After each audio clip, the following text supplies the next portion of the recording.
conclusion de notre série de formation pour les militants et les membres de la QDR, que je salue pour leur fidélité. Et aujourd'hui, nous avons le plaisir de revoir un invité. Il était tellement intéressant, j'étais sûr que ça allait marcher parce que j'ai lu attentivement son livre. André Picard, auteur d'un livre qui s'appelle Les Grands Oubliés. Allez en bibliothèque le réclamer, c'est votre droit, ou achetez-le chez le libraire. Si le libraire n'est pas confiné, c'est aux éditions de l'Homme, et ça s'appelle Repenser les soins de nos aînés. Il y a beaucoup de paperasses qui vont sortir très certainement, ou beaucoup de fichiers dans le réseau informatique, mais s'il y a un livre qu'il faut sélectionné, qui marque, qui est vraiment à mettre sur le dessus de la pile, c'est le cas de le dire, et éviter la poussière, c'est le livre d'André Picard, qu'on a le plaisir donc d'avoir aujourd'hui. Bonjour à nouveau, Monsieur Picard. On a dans une première émission un peu fait le portrait, déploré les manques, que maintenant, j'allais dire, tous les citoyens un peu conscients connaissent. On va essayer de s'accrocher aujourd'hui sur les solutions à ce problème-là. Alors, on a tendance à penser déjà, dans un premier temps, il faudrait faire quelque chose pour les crédits. Alors, je cherche... Voilà. Ah oui, ça c'est extraordinaire. Les soins à domicile, écoutez ça, sont largement sous-utilisés et sous-financés, les deux à la fois. Pour chaque dollar dépensé en soins à domicile, 6 le sont en soins institutionnels, ce qui représente l'une des allocations les plus déséquilibrées du monde développé. Autrement dit, ce n'est pas juste une question d'argent. Absolument. Ce n'est pas juste un manque d'argent, c'est comment on dépense l'argent. Et même en plus, c'est une question philosophique. Pour moi, ça, c'est vraiment comment on doit commencer la réforme. C'est se dire, les aînés ont une valeur dans notre société et on veut qu'ils restent dans la communauté autant et aussi longtemps que possible. Et une fois qu'on a cette philosophie, le reste, c'est juste vraiment le technique. C'est vraiment comment est-ce qu'on le fait. Ça, c'est facile. Mais vraiment, si on change d'attitude, de philosophie, on peut tout faire. Alors, pour moi, la priorité doit être que tout le monde a un choix et le choix de la grande majorité de la population, c'est rester dans la communauté. Alors, comment est-ce qu'on fait ça? On fait ça surtout avec les soins à domicile, les logements à prix modique et, en dernier lieu, on a les résidences de soins à longue durée. Mais ça ne devrait pas être le premier pas, ça devrait être le dernier. OK. À la limite même, les soins et services à domicile, est-ce qu'on ne devrait pas tout simplement, tôt ou tard, modérément ou brusquement, peu importe, ce n'est pas mon problème, c'est le problème des politiciens, je veux dire, le problème des décideurs, est-ce qu'on ne devrait pas tout simplement nationaliser au lieu de faire de l'institution une machine à saucisses, une machine à dollars, une machine à rentable, quand on voit notamment l'abus de la notion de crédit d'impôt pour maintien à domicile et qui sert à 90%, je ne sais pas si vous connaissiez ce chiffre-là, au Québec, pour les résidences où des comptables sont capables de facturer ces services et vous attirent en vous disant « Ah, vous allez avoir un crédit d'impôt, ça va vous coûter moins cher. » C'est des choix de société. Alors, pour moi, c'est plus facile, c'est plus logique de dépenser directement, que ça soit clair aux gens quels services sont disponibles, à quel prix, c'est quoi les limites, c'est quoi les règles. Tout ça est très vague, c'est très flou dans la loi et ce qu'on arrive, c'est exactement qu'est-ce que vous décrivez, c'est des questions d'impôts, etc., compliquées. Et ça sert à qui? Ça sert aux gens les plus riches. Ça ne sert pas selon le besoin. Vous parlez aussi, hein, puis vous avez l'air d'être très amer là-dessus, plusieurs fois, vous parlez de problèmes de bureaucratie. Et puis d'une façon assez agressive, vous dénoncez en particulier le fait que un tiers, 1 dollar sur 3 dans les services à domicile sont consacrés à du papier ou à de l'ordinateur sur lequel on évalue et on fait des statistiques. Et il en faut des statistiques pourtant, non? Oui, les statistiques sont importantes, mais la bureaucratie, la lourdeur est vraiment inacceptable. Beaucoup de papier pour juste avoir, pour générer plus de papier. Alors, dans les soins à domicile, par exemple, on devrait dépenser sur les soins et non sur la paperasse. On dépense un tiers de l'argent pour trouver des façons de ne pas donner des soins aux gens. Il n'y a aucune logique dans ça. Ce n'est pas une façon de dépenser notre argent. Dans les CHSLD, c'est la même chose. Il y a une liste de règles qui est presque 100 pages de long. Et il n'y a pas une seule règle, il n'y a pas une seule façon de mesurer est-ce que quelqu'un est content. Alors, on ne mesure pas les bonnes choses, on ne réglemente pas d'une façon sensible et logique. Oui. Ça, c'est la question. La question, est-ce que vous êtes content? Est-ce que vous vivez bien? Personne ne demande cette question. On demande, c'est quoi la température du frigo, du beurre? Est-ce qu'on a tourné le lit 2 fois par semaine et non 3, etc. Toutes sortes de choses qui ne sont pas vraiment importantes. Oui, moi j'avais constaté ça à l'occasion de mes rares visites dans les hôpitaux. Et j'étais toujours surpris de voir le personnel infirmier, et même médical d'ailleurs, passer des heures à écrire sur du papier au poste au lieu de s'occuper des malades directement, comme on peut le voir dans certaines séries télévisées, là. Bon, alors, effectivement, mais c'est comme si vous parlez de est-ce que vous êtes bien? Est-ce que vous êtes heureux? Est-ce que vous parliez de valeur tout à l'heure? Autrement dit, la première pierre angulaire qu'il faudrait mettre dans notre politique à bâtir, ça serait le souci de la personne. C'est ça que vous dites finalement. Absolument. La personne devrait être au cœur de toutes nos politiques sociales. Alors moi, je demande souvent la question, Jean, comment est-ce que vous voulez vivre? Ah, c'est ça. De la fin de votre vie.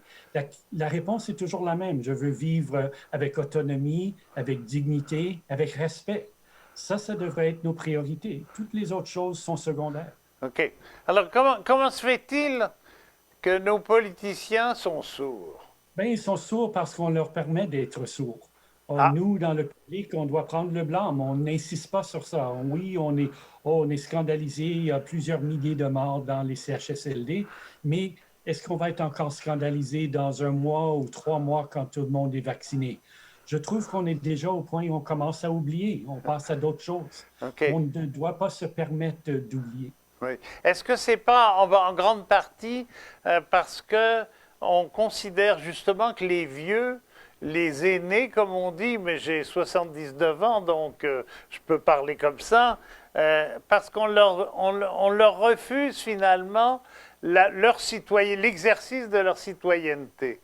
Est-ce qu'ils ont quelque chose à dire dans le débat social? Il me semble ça les concerne. Donc pourquoi on ne leur demande pas leur avis? C'est quelque chose quand même. Est-ce qu'on a peur? Est-ce que c'est parce qu'on a peur? Peur de l'âge, peur de la mort? Vous parlez d'ailleurs à un moment de qualité de la mort. Hein? C'est intéressant aussi ça. Est-ce que c'est ça? Je ne sais pas si on a peur. Je pense qu'on manque de respect, honnêtement, pour les connaissances des aînés. L'autre problème, c'est un problème très pratique. Quand les gens sont un peu plus vieux, quand ils ont des maladies chroniques, leur famille prodige beaucoup des soins, ces gens-là n'ont simplement pas le temps d'être là et insister sur des changements. Alors, une des choses qui m'a le plus inspiré durant la COVID, c'est de voir beaucoup de jeunes qui s'intéressent à cette question, qui disent moi, j'ai été visiter ma grand-mère et je suis écœuré. Je suis écœuré de ses conditions de vie et je veux que ça change. Alors, pour moi, la façon que tout ça, que ces politiques font changer, c'est que si le débat se fait tout à la grandeur de la société, des plus jeunes jusqu'aux aînés et tout le monde entre les deux. OK. Ce qu'on constate aussi, vous parlez à un moment, vous estimez que pour les aînés, on dépense déjà 85 milliards, ça devrait quand même commencer à nous questionner. Vous parlez à la fois de colère et d'oubli. Alors, qu'est-ce qui pourrait... quelle est la prophétie à court terme? Qu'est-ce qui va faire changer les choses? Hein, c'est sûrement pas l'oubli, en tout cas. Non, mais qu'est-ce qui va faire changer les choses? Je pense qu'on doit réaliser que tout est faisable. Alors, il y a beaucoup de nihilisme dans ce domaine. On dit, ah, c'est trop, on a trop à faire, c'est trop cher. Et ça, c'est aucunement vrai. On a toutes les solutions, on sait tous les problèmes très bien, on a 1001 enquêtes, on connaît les solutions, on a beaucoup d'argent mal dépensé. Alors, tout est réglable, tout est faisable. Et si on ne le croit pas en nous-mêmes, on a juste besoin de regarder à d'autres pays. On regarde le Danemark, par Ah exemple. oui, Les oui. soins pour les aînés sont super. Ils coûtent moins cher qu'au Québec, qu'au Canada. Alors pourquoi? Parce qu'ils ont une philosophie, parce qu'ils ont une logique, parce qu'ils dépensent selon leurs valeurs. Alors tout ça est important, tout est faisable. Alors je pense qu'une fois qu'on réalise ça aussi, c'est une grande barrière qui est enlevée du débat. OK, j'allais dire, mais c'est sûrement pas une objection de ma part. Le Danemark aussi est un pays capitaliste. Et pourtant, Oui, il a fait cette révolution gériatrique que vous appelez de vos voeux, finalement. Qu'est-ce qui s'est passé là-bas? tout simplement, ils ont planifié. Ils ont dit, la société va âger, qu'est-ce qu'on va faire? C'est quoi notre philosophie? Très tôt, les années 70-80, ils ont dit, notre philosophie, c'est que les gens vont agir dans la société. Ils vont vivre chez eux jusqu'au point que ce n'est plus possible. Alors, il y a très peu de gens qui vivent dans, comme vous dites, dans les maisons cachées. Il y a des soins à domicile qui sont excellents et quand les gens ont besoin d'être dans une maison de soins à longue durée, c'est vraiment une maison. Ce n'est pas une prison, une institution. C'est une maison avec 10, 15, 20 personnes. C'est comme vivre chez eux. Alors, ils restent dans la communauté. La communauté elle-même change pour que ça soit plus accessible aux gens âgés, etc. Alors, c'est vraiment, je le répète, mais ça commence tout avec une philosophie. OK. D'ailleurs, vous prenez tout à fait au sérieux l'expression tout à fait simple et que tout le monde peut comprendre de milieu de vie et non pas de mouroirs qui sont d'ailleurs très chers. Tout ça est paradoxal. Si encore on pouvait penser que certains décideurs ne travaillaient qu'au niveau du résultat financier, on les changerait. Mais là, c'est pas ça. C'est des milieux de mort, autrement dit. C'est tout l'avenir de la société devrait être branché, orienté vers la résolution de ce magnifique nouveau contrat social qui devrait nous attendre, à condition que nous soyons évidemment des citoyens actifs dans ce domaine. Absolument, et c'est ça qu'on a besoin, d'un nouveau contrat social qui valorise les aînés.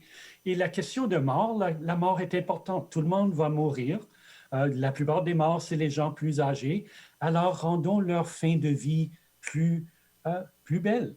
Alors, c'est ça la question pour moi. On va tous mourir, ça fait partie de la vie, mais c'est comment on vit, là, surtout les dernières années de notre vie. Ça devrait se faire en dignité. Une maison, un CHSLD, pour moi, devrait être beaucoup plus petit et ça devrait plus ou moins être un centre de soins palliatifs. On va s'assurer pour les dernières années de votre vie que vous allez vivre une belle vie, Ouais. pas de trop de peine. Qu'est-ce que vous voulez faire? On va tout faire pour rendre la vie moins misérable. Il y a une coalition qui regroupe presque tous les mouvements d'aînés, sauf la Fédération de l'âge d'or, mais ça c'est plutôt du loisir organisé, mais qui regroupe la QDR, la QRP, toutes les grosses associations, la REC, etc. au Québec, et qui demandent avec insistance à M. Legault d'organiser des états généraux pour rétablir la dignité des aînés. Qu'est-ce que vous pensez de cette idée? Ben oui, au Québec, on aime parler, on aime les États généraux, mais on doit se dire d'avance que les recommandations de ces États généraux vont être faites. Alors, c'est pas assez de parler, c'est pas assez d'avoir des recommandations. Le gouvernement doit dire d'abord, avant même de commencer, qu'on va tout faire. Tout ce qui est recommandé, on va le faire et c'est fait. On passe beaucoup trop de temps à faire des recommandations qui vont nulle part. Alors ça, c'est vraiment le changement qui doit se faire au niveau politique. OK. Oui, on va le faire, on va faire tout ce qui est nécessaire et on va faire une promesse d'avance. C'est ça. Autrement dit, on arrive de nouveau à la notion de contrat social, de nouveau contrat social, quelque chose qui est signé en bas de la page, quoi qu'il arrive. Alors ça, autrement dit, ça va demander un sursaut citoyen. Alors j'espère, Monsieur Picard, que beaucoup de lecteurs vont vous rencontrer sur leur chemin, parce que plus on aura de citoyens éclairés sur ce domaine, qui ne penseront pas que c'est un malheur absolument irréversible, mais que c'est au contraire une chance d'humanisation supplémentaire, qu'ils vont pouvoir se mobiliser au service de ce contrat social. Merci beaucoup. Je rappelle encore une fois le titre de votre livre, Les grands oubliés, repenser les soins de nos aînés. Merci, Monsieur André Picard, et j'espère que vous avez une très bonne plume et vous faites un excellent travail. J'attends le tome 2. Espérons qu'on n'a pas besoin de tome 2, que tout soit fait. Très bonne pensée pour terminer. Merci beaucoup, Monsieur Picard.